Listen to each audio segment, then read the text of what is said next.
Ya, tadi sampai di mana? Ilmu kebatinan, batiniyah. Masih ingat beberapa bulan lalu di negeri kami ramailah pesulap merah bertengkar dengan Gus Samsuddin. Nah, masih ingat? Gus Samsuddin ini mengklaim dirinya membaca kitab namanya Syamsul Ma'arif Kubra. Ya,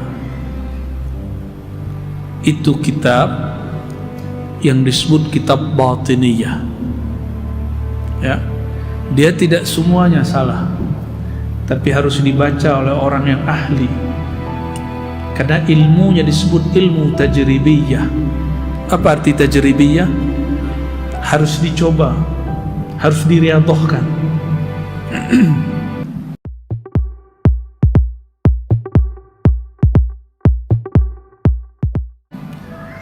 Namun mereka kurang dalam zauq, hanya memperhatikan angka dan percobaan, tes lagi, tajribah lagi, dibaca lagi, begitu terus.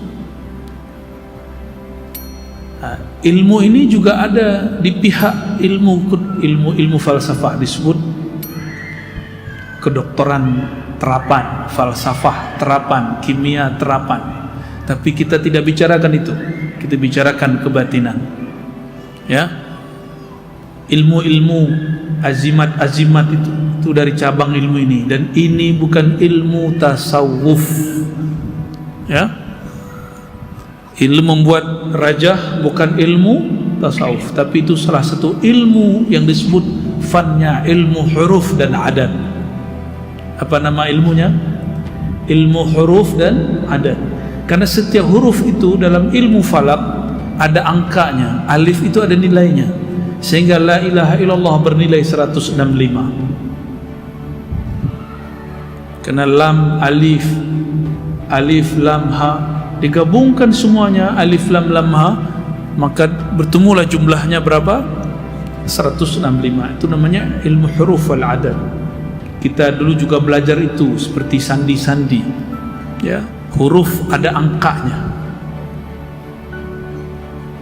Tapi ingat, itu bukan ilmu tasawuf.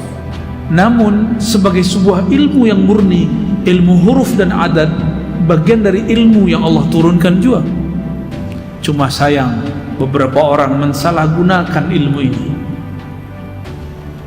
Akhirnya ilmu huruf dan adat ini bukan dijadikan untuk aurat, tapi dijadikan hanya untuk ilmu sihir, untuk ilmu, ya sebatas itulah, penglaris, tahu, untuk mahabbah, ya, ada yang dapat itu, pengasihan, ya, hanya sebatas itu. Dan sekali lagi kita katakan, ini bukan ilmu tasawuf. Imam Ghazali dulu mengira itulah tasawuf. Di bagian ilmu inilah banyak terjadi orang begini, karena di saat dia aurat muncullah arwah-arwah, muncullah energi-energi, jin ini jin itu, dia mengaku dia fulan. Dan saya bertemu beberapa orang yang ingin menjadi tabib. Belajarlah kepada pakar ilmu ini, diberi air yang sudah dikasih raja. Sampai sekarang dibacakan la ilaha illallah, kesurupan jin. Ya, ini akibatnya. Kenapa? Ilmu itu ada khadamnya, ada yang berkhidmat kepada huruf. Dan khadam itu ada yang dari malaikat, disebut khadam ulwi. Ada khadam yang rendah, disebut khadam sufli, yaitu para jin. Dan mereka namanya hampir sama, bentuknya pun hampir sama. Disinilah banyak orang-orang bercanggah dari ajaran Islam. Dia klaim dirinya, dia katakan dia dakwah dirinya ahli tasawuf, dia dapat ilham. Ternyata yang mengilhamkan adalah bukan ruh-ruh suci, tapi jin-jin yang menyerupainya. Oleh karena itu ilham syaratnya berat. Tidak boleh sembarang mempercayai ilham. Mimpi syaratnya pun berat, sehingga tidak sembarang mimpi boleh dipercaya. Oleh karenanya Imam Al-Bukhari menulis kitab Sahih Bukhari, ada bab khas mengenai takbirur ru'ya, bab takbir, mentakbir mimpi. Karena ar-ru'ya far'un minal wahyi, mimpi itu adalah cawangan daripada wahyu. Maka Imam Ghazali kemudian mencari lagi, karena dia hatinya enggak tenang, jiwanya tidak puas. Sepertinya bukan ini ilmu yang aku cari. Maka dia bertemulah seorang syekh bernama Abu Ali Al-Farmadi. Abu Ali Al-Farmadi ini imam, dari ujung rambut sampai ujung kakinya, ujung ubun-ubun sampai ujung kakinya, ilmu ma'rifat asma'ul husna, al-asma'ul husna. Kalau dia berkalam, kalamnya berisi ma'rifat. Abu Ali Al-Farmadi. Abu Ali Al-Farmadi ini murid daripada pengarang penulis kitab Ar-Risalah Al-Qushairiyah. Pernah dengar? Saya beberapa tahun lalu sering bahas ini di kajian-kajian masjid. Imam Al-Qushairi mentalqin dia zikir, mengajar dia zikir. Abu Ali Al-Farmadi, guru Bukhari, guru Imam Ghazali. Tapi Abu Ali Al-Farmadi lebih laju, lebih cepat dia naik rohaninya daripada kawan-kawan yang lain. Setiap kali dia bertanya apa yang terjadi pada dirinya kepada Al-Imam Al-Qushairi, Imam Qushairi tidak jawab. Lalu Imam Qushairi mengatakan, kalau engkau ingin jawabannya, carilah kawanku, namanya Abul Hasan Al-Kharqani. Maka dia berangkatlah ke Abul Hasan Al-Kharqani. Semua yang dia rasakan, getaran kolbunya, cahaya yang dilihat, ilham yang dia dapat, Al-Kharqani kata, ini syaitan, ini dari Allah, ini dari Rasulullah, ini dari malaikat, ini dari dirimu, ini dari nafsumu. Semua dijelaskan. Lalu dihantarkan ke babul ilm. Akhirnya beliau menjadi wali Allah Al-Kabir, wali kutub kabir. Inilah gurunya Imam Ghazali. Imam Ghazali sudah alim pun masih berguru. Tapi aneh, kawan kita baru magister, ya, baru sarjana tingkat 1, baru PhD, sudah tidak mau bermursyid. Imam Ghazali semua muridnya adalah orang-orang yang ilmunya hari ini di atas PhD. Satu majelis yang hadir cuma boleh orang yang lolos diuji, sekitar 300 orang lebih kurang. Tidak boleh sembarang orang masuk ke majelis Imam Ghazali. Hanya 300 orang, dan itu orang-orang alim dari semua penjuru negeri. Tapi beliau pun kemudian mengambil guru jadi mursyidnya kembali. Maka kita malu kepada Imam Ghazali. Kita mesti punya guru lagi. Karena di atas langit selalu ada langit. Di atas orang alim pasti ada orang alim. Apa kata beliau? Inilah ringkasannya. Jadi kitab yang panjang itu saya ringkas paling ujung. Beliau mengatakan, lalu aku masuk kepada jalan sufiyah, turuqus sufiyah, jalan-jalan para sufi. Saya bacakan teksnya sedikit. Summa inni lama faraghtu min hadhil ulum aqbaltu bihimmati ala tariqis sufiyah.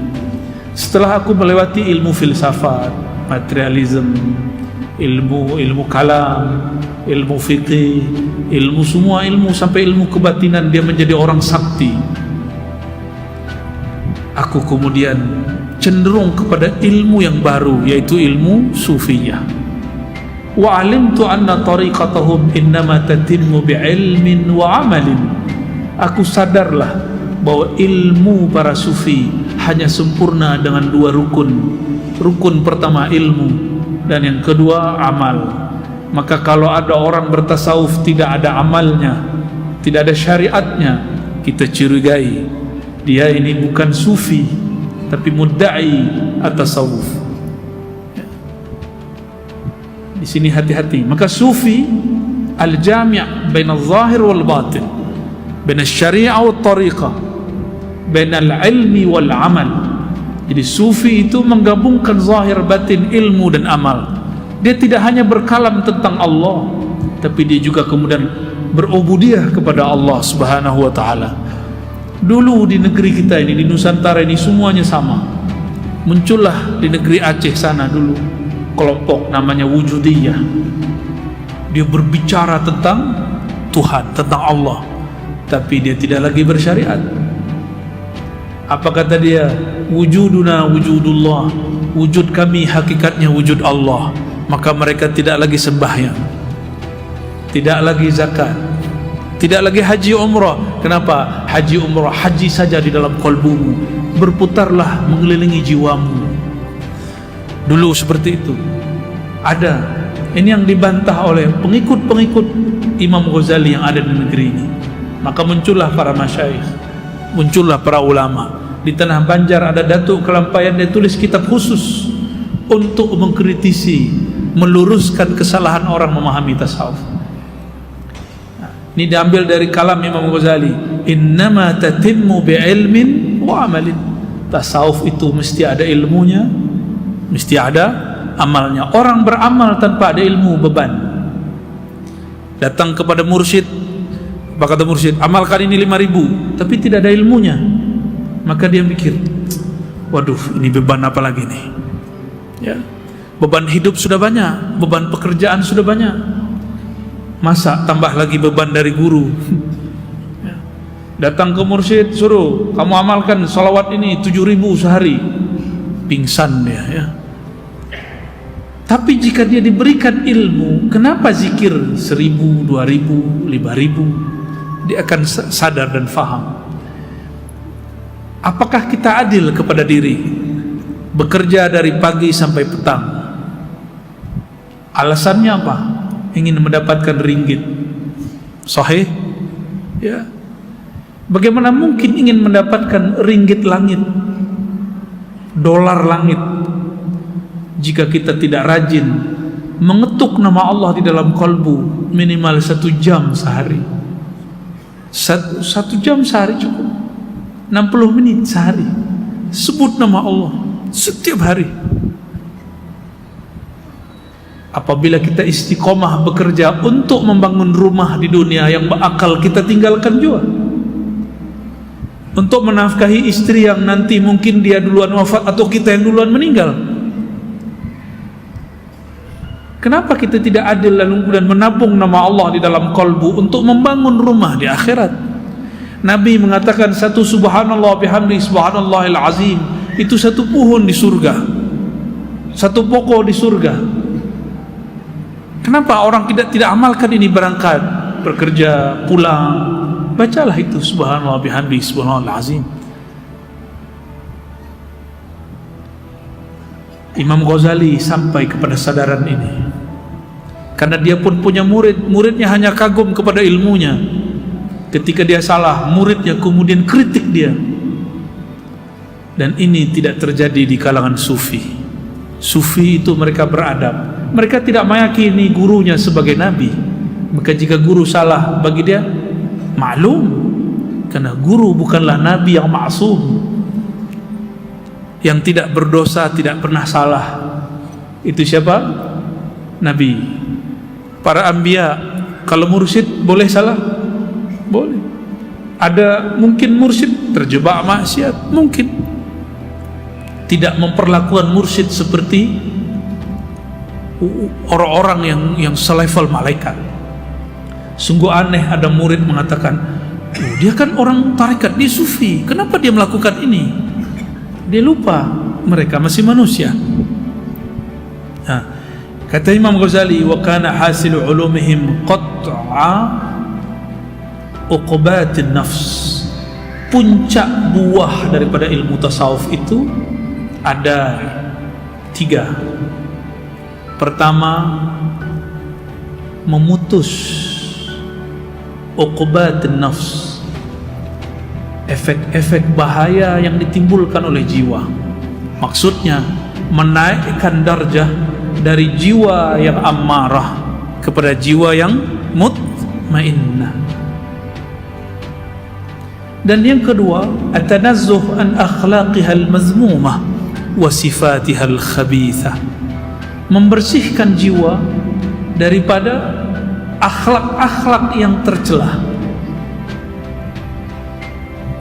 wa sifatihal khabithah, dan karakter dasar jiwa yang sangat keji.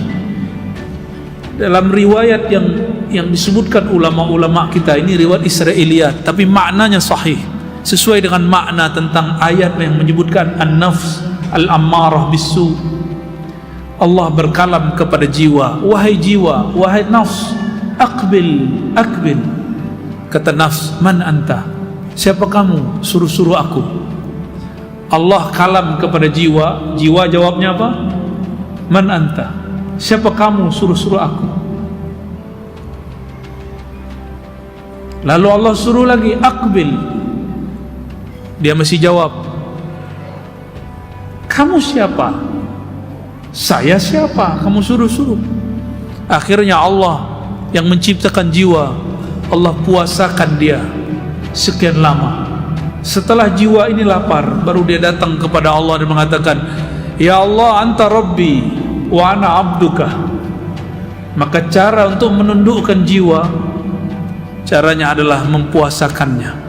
Puasakan lisan dari kalam, puasakan mata dari memandang yang haram, bahkan yang mubah. Puasakan telinga dari mendengarkan yang syubhat, apalagi yang haram.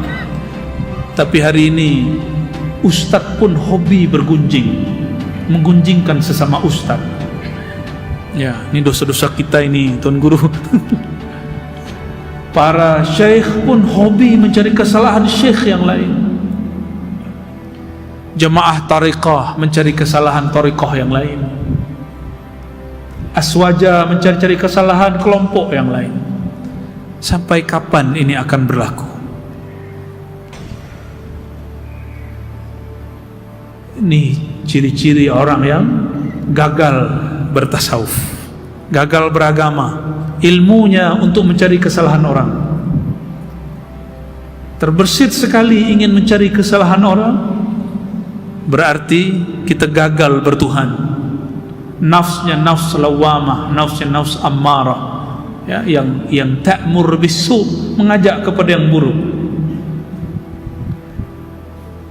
Dan ini tidak mungkin, kata Imam Ghazali di kitab yang lain, kecuali dibimbing, dididik, dibina oleh seorang mursyid yang wasil ilallah. Tidak mungkin. Semursyid ini dulu pernah juga dibimbing oleh gurunya, gurunya dibimbing oleh gurunya, gurunya bersambung kepada para sahabat dan Nabi Muhammad sallallahu alaihi wasallam. Imam Ghazali sudah hafal ribuan hadis, mengerti istidlal kitab dan sunnah, memahami qawaid fiqhiyah dan usul fiqih, mampu menafsir, mengerti mana aliran-aliran yang bercanggah dari Islam, mana yang tidak. Tapi dia mengatakan di akhir kitab ini, saya pun belajar karena ingin hubbul jah, cinta kepada tuah, ingin disebut orang alim, alim allamah, maka dia sudah dapat gelar itu, hujjatul Islam. Apa makna hujjatul Islam? Siapapun yang mendebat Imam Ghazali pasti kalah, pasti kalah. Maka Imam Ghazali ini disebut Nabi Musanya umat Islam, Nabi Musanya umat Islam. Apapun dia debat, maka dia tulis kitab Ihya untuk para ulama. Jadi sebenarnya kitab Ihya itu berat dikaji, karena beliau hadiahkan untuk para santri dan para ulama. Tapi kemudian ada ringkasannya, Mukhtasar Ihya, ini bolehlah untuk orang awam. Tapi yang tebal itu 4 jilid itu untuk para ulama. Tapi ulama pun salah faham, akhirnya kritik dia lagi, Ghazali hadisnya palsu. Berarti dia tidak mendapatkan faedah dari Imam Ghazali. Dan yang terakhir kata beliau, puncak dari bertasawuf, yatawassal biha ila takhliyatil qalbi an ghairillah wa tahliyatihi bi dzikrillah. Puncak tasawuf itu ketika kolbunya kosong dari selain Allah, wa tahliyatihi bi dzikrillah, lalu menghiasinya dengan nama-nama Allah. Inilah yang disebut sufi. Dan man hum sufi? As-sufi man khala an qalbihi ma siwallah. Orang yang di kolbunya sudah tidak ada lagi kecuali nama Allah. Waman istaghalla bidzikrillah, orang yang kalbunya sibuk menyebut nama Allah. Kalbu menyebut nama Allah. Coba sebut nama Allah dalam hati, terdengar tak? Baca Allah dalam hati, lisan tidak baca. Nah, itu disebut zikir qalbi. Imam Ghazali mendapatkan kalam ini dari kalam Imam Abu Ali Al-Farmadi. Abu Ali Al-Farmadi katakan kepada Imam Ghazali, wahai Ghazali, Abu Hamid Muhammad bin Muhammad, pejamkan matamu, kunci mulut dan lidahmu, bacalah nama Allah dengan kalbumu. Baru dia lakukan. Nah, ambil ilmu ini kepada para mursyid kita ya. Di Malaka banyak mursyid, silakan ambil ilmu, disebut talqin. Dalam kitab Sirrul Asrar, Syekh Abdul Qadir Jilani mengatakan, rasa dahsyatnya zikir ini tidak diperoleh kecuali dengan talqin dari ahlinya. Karena ahlinya ini kalbunya bersambung kepada kalbu Rasulullah SAW. Kalbu yang berzikir mutlak hanya kalbu Rasulullah SAW. Dan Rasulullah menumpahkan ini kepada para sahabat yang masyhur, Sayyidina Abu Bakar dan Sayyidina Ali. Maka hampir semua jalur-jalur tasawuf hari ini bercabang daripada Sayyidina Abu Bakar. Inilah Tariqat Naqsyabandiyah Al-Khalidiyah. Lalu yang kedua Sayyidina Ali. Hampir semua tariqah lewat Sayyidina Ali kecuali Naqsyabandiyah. Dia punya dua jalan, jalan Siddiqiyah Abu Bakar Siddiq, jalan Alawiyah Sayyidina Ali. Maka bersanad kepada Sayyidina Ali bukanlah Syiah ya, bersanad ke Sayyidina Ali bukanlah tasyayyu', bukan. Itu justru adalah tanda sahihnya seorang bertariqah. Nabi mengatakan, ana madinatul ilmi wa aliyun babuha, akulah kota ilmu, bandar ilmu. Coba bayangkan bandar, apa saja yang ada di dalamnya? Ada pasar, ada masjid, ada maktabah, ada library, ada tempat hiburan, ada hotel, tempat menginap, ada macam-macam. Kalau di Malaka banyak resort ya, ada semua. Apa kata Rasulullah? Pintunya Ali. Hadis ini sahih. Tapi orang yang disebut kelompok Nasibiyah, apa nama kelompoknya? Nasibiyah, pembenci keluarga Nabi. Mereka mengatakan hadis ini palsu. Ini ciri-ciri kelompok Nasibiyah. Kelompok ini lawan dari Rafidah, yang di tengah-tengah Ahlus Sunnah wal Jamaah. Tidak Nasibiyah, tidak Rafidiyah. Semoga Allah terima akidah kita semua. Bapak, Tuan, Puan, Syaikh, para asatidz, saudara-saudari kemuliaan Allah, lebih kurang itulah ringkasan, baru ringkasan manhaj ilmu tasawuf yang diasaskan oleh Imam Al-Ghazali. Oleh karenanya ittifaq ulama Azhar, kesepakatan ulama Azhar dan ulama-ulama ahlu sunnah sedunia bahwa berahlu sunnah itu yang ketiga setelah berakidah Asy'ariyah, bermazhab yang empat, yang ketiga bertasawuf, manhajnya manhaj Imam Al-Ghazali ya. Penciriannya apa? Dia bersanad kepada Rasulullah sallallahu alaihi wasallam, tidak melanggar syariat ya. Semoga Allah membuka hati kita semua untuk menampung ilmu akidahnya, ilmu fikihnya, dan juga ilmu tasawufnya. Amin ya rabbal alamin. Bagaimana? Ada soal jawab? Tafadhal, silakan diatur.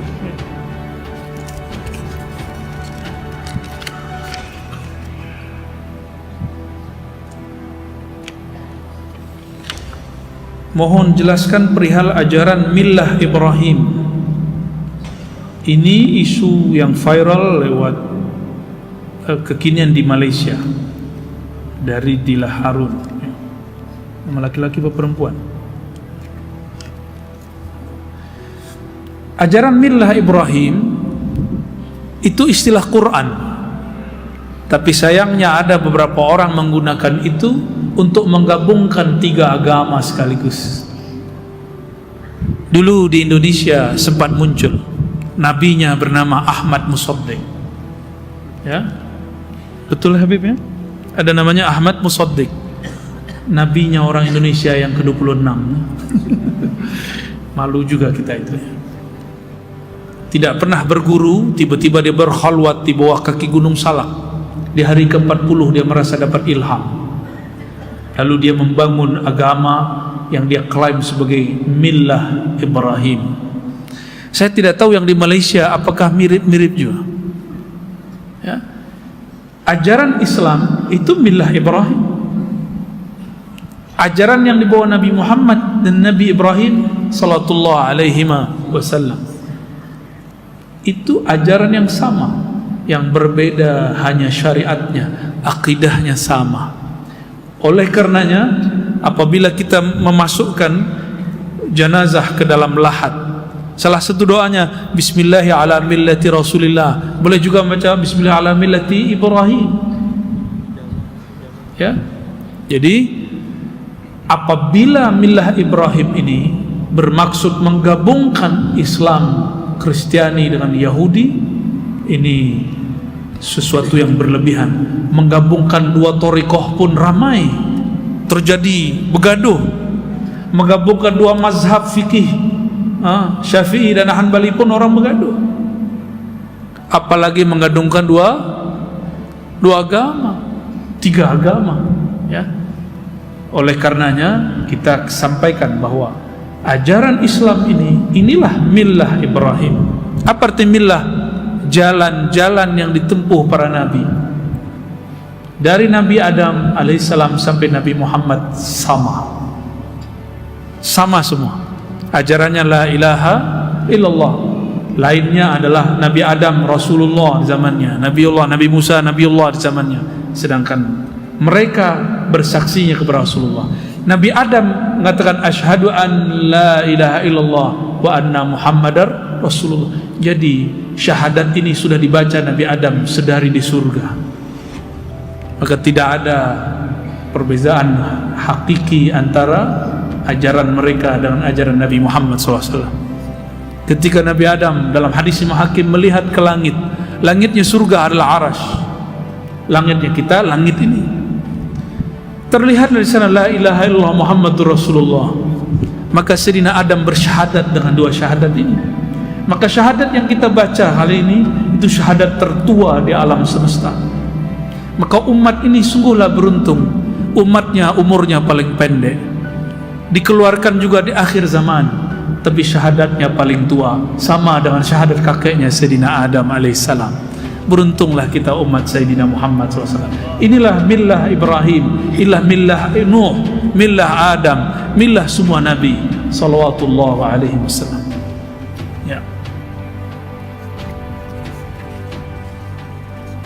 Bagaimanakah cara untuk tenangkan hati dan fikiran-fikiran yang negatif?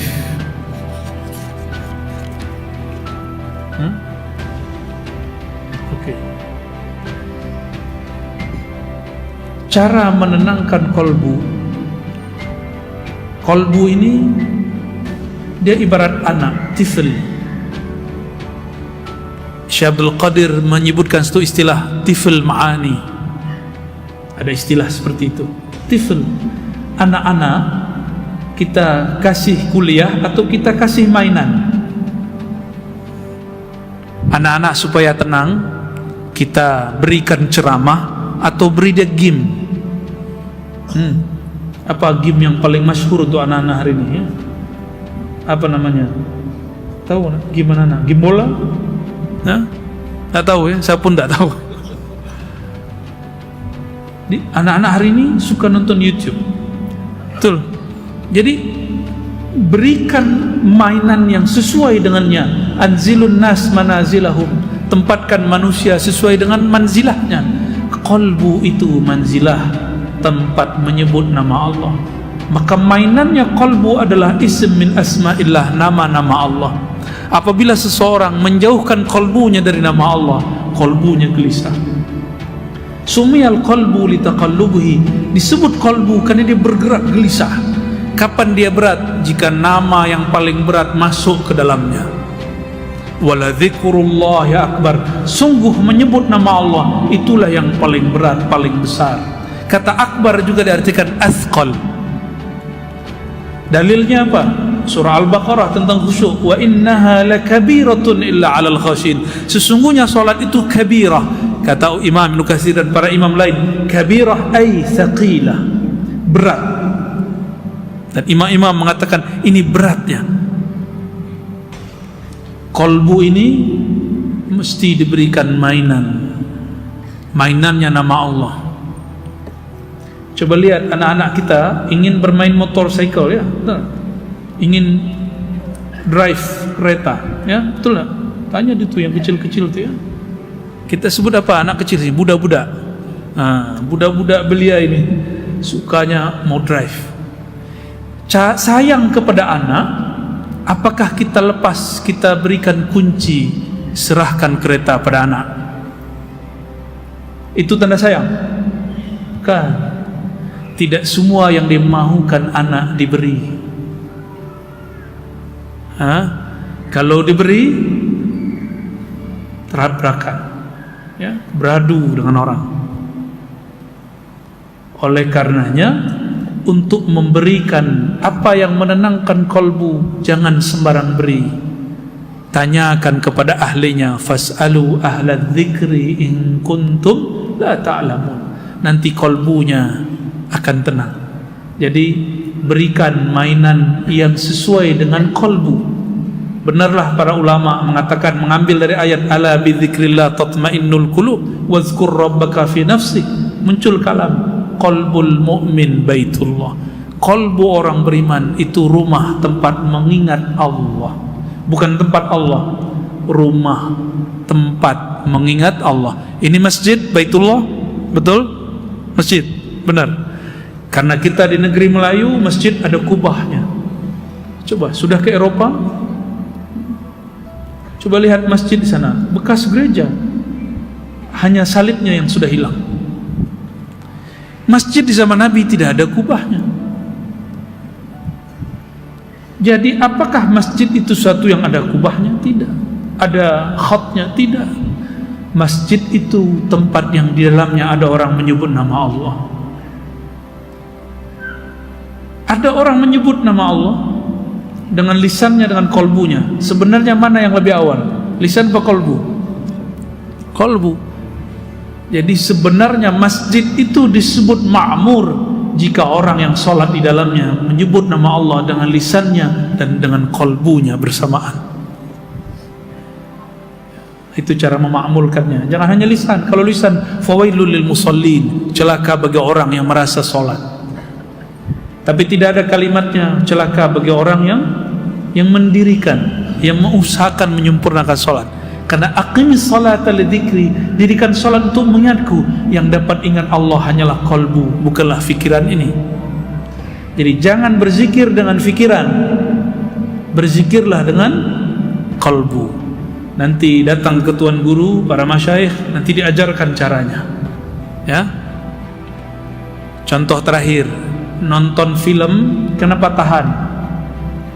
Karena ada yang bergerak-gerak, ya.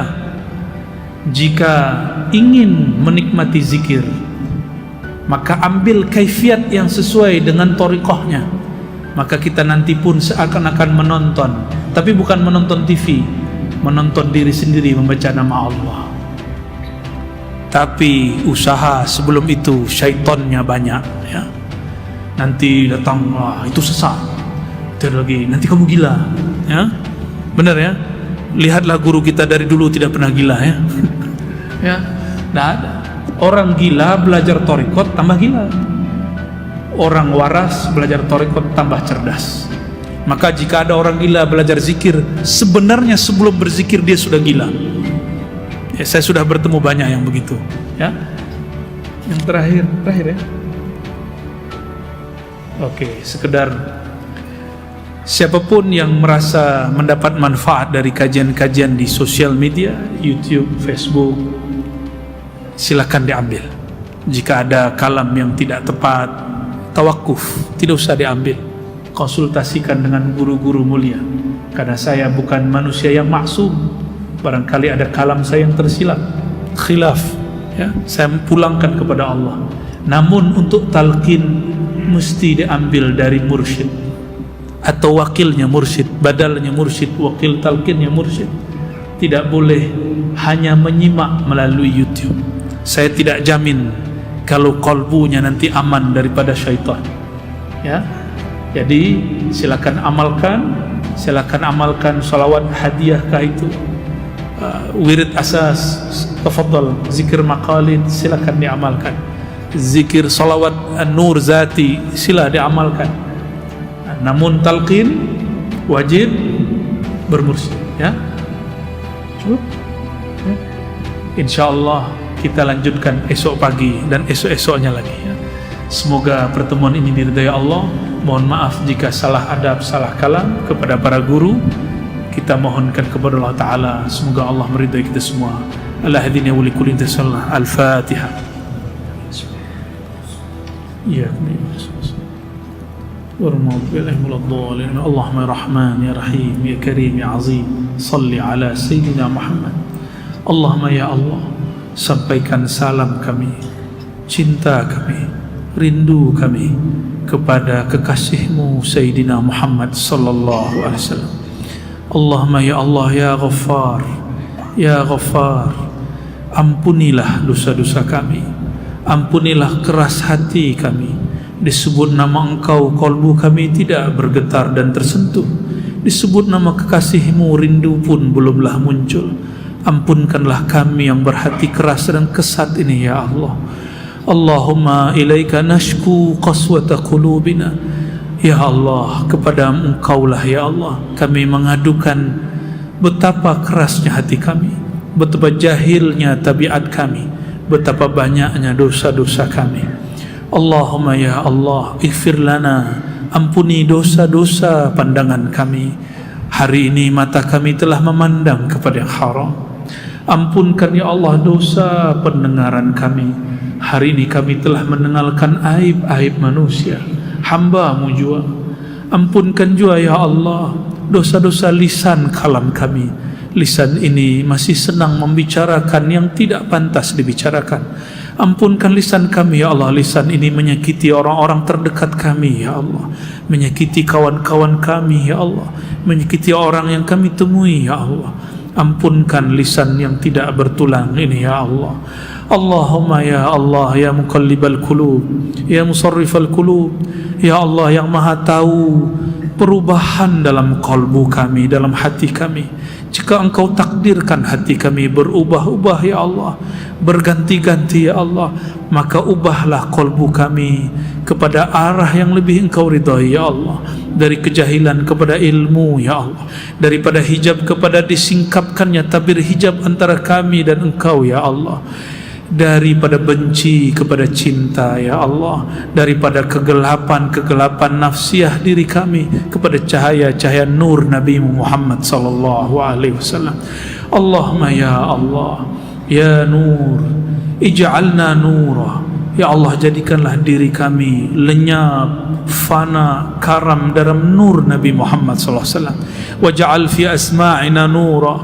Ya Allah, terbitkanlah cahaya dalam pendengaran kami, pandangan kami, kalam kami, af'al kami, perbuatan kami, zahir dan batin kami, depan dan belakang kami, kiri dan kanan kami, atas dan jagalah kami daripada semua mara bahaya dari bawah kami.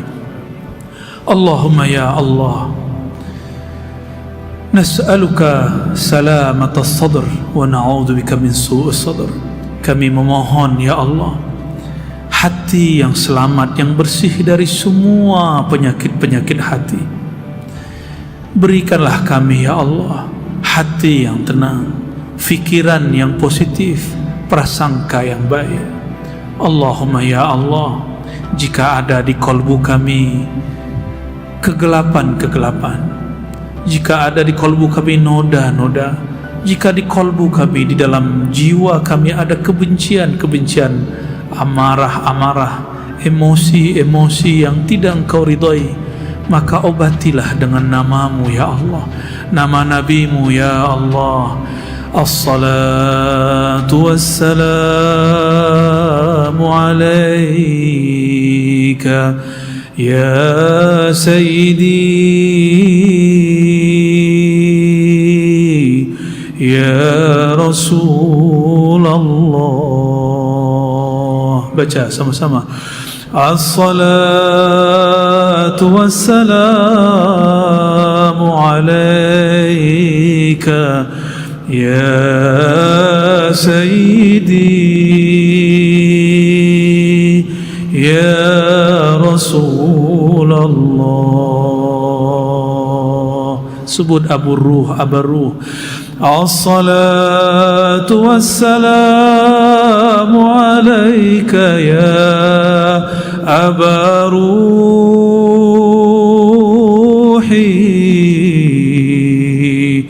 ya Rasulullah. Sebut Habib Allah. As-salatu wassalamu alaika ya Sayyidi ya Habib Allah.